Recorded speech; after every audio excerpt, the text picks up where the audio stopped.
It's just another manic Monday, whoa, whoa. Just like I was Sunday, whoa, whoa.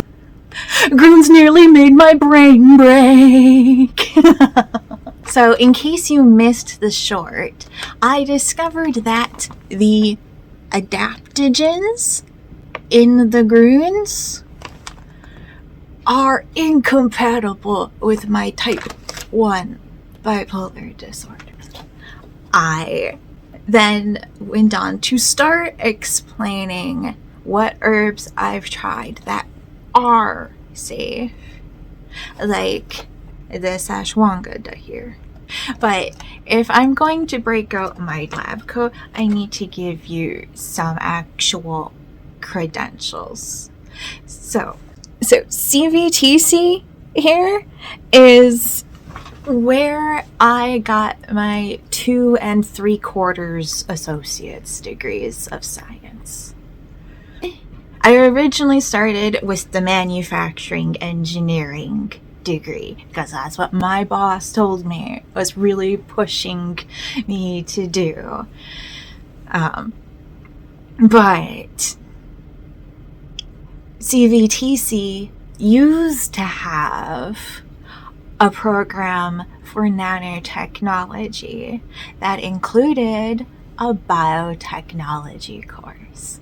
And I picked up the entire second major just to take that class. I originally had a totally different video planned as my segue to my cure for cancer video, which I'm not gonna record today because it still needs a bit of polish first. Clearly the universe had other plans. So I got my 2 engineering degrees, and then after I got laid off from being an engineer, there was a federal retraining grant opportunity for me to go back for a 3rd associate's degree. The grant program doesn't cover enough credits to get a bachelor's degree, but you can, if you have experienced any major corporate layoff in America, you should qualify for that retraining grant program. And you can access it through your local job center. After I got laid off, I used the grant to go back to study as a medical lab technician. And while I was taking my coagulation course, I used my research access to look for studies on how exactly the herb Tulsi acts as a blood thinner. Because at the end of the short, I mentioned that if you do take this herb, you should inform your doctors anytime you have a blood draw or a surgery that you are taking aspirin. If you say I'm using Tulsi, they never know what you mean. The fact that the Tulsi is a blood thinner is how it actually works as the closest thing I could find to an herbal mood stabilizer.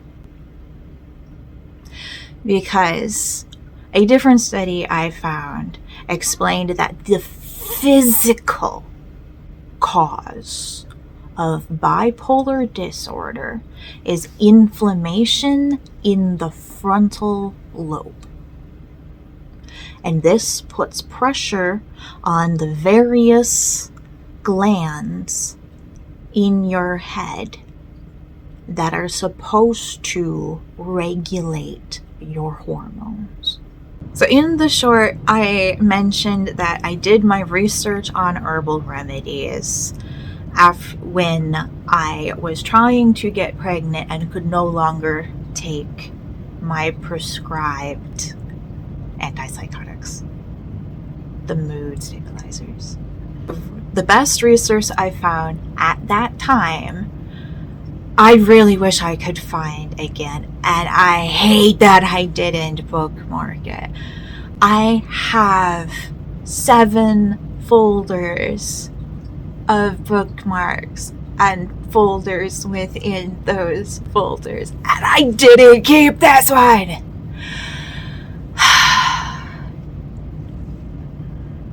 But it was like a combination of Wikipedia and drugs.com. Drugs.com is where you can look up any medication and it will tell you all of its side effects, all of its interactions with other medications. Super useful resource, especially if you take multiple medications. Where you could look up any herb, and it then had like a Wikipedia type page where they explained everything found in the list of scientific articles that they had in the references below. And the page for Tulsi said that it was used traditionally in India throughout pregnancy safely, but they advised that it should not be taken during the 3rd trimester to avoid excess bleeding during childbirth. So remembering this, when I got to my MLT classes, I found a study that had 3 different groups taking different doses of Tulsi, and then did the 3 different coagulation studies on those patients. The D-dimer, the PT, and the PTT. I can't remember which of these is which, but the coagulation pathway has 2 different chains of chemicals depending on where the injury came from. If the injury came from outside the blood vessel, it activates this pathway. If the injury came from inside the blood vessel, it activates the other pathway. And then there's a short pathway that starts where the 2 intersect. And my interpretation of the results of that study was that the part of the coagulation pathway that Tulsi interacts with is, I believe it was called factor 10.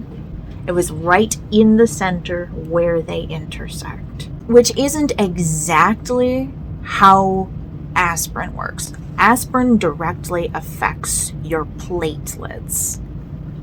But the important knowledge being conveyed to your doctor is that when they draw your blood, they need to hold more pressure and for longer to ensure that the bleeding has fully stopped before they send you on your way.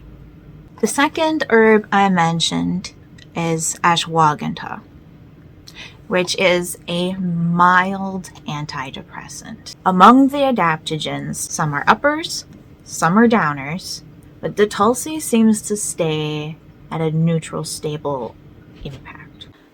This is my experience on how strong of an impact these various herbs have in those directions.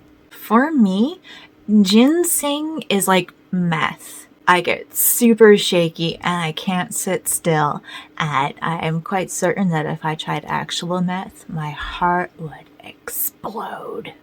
I mentioned at the beginning about my bipolar disorder. My Fitbit here is surprisingly the most accurate measure of it, because the cardiac activity that this thing has been measuring over this manic period has been more intense by a lot than what I had measured on days where I did serious hour-long workouts at physical therapy. Thank you. And thank you all for watching, and have a wonderful day. Bye!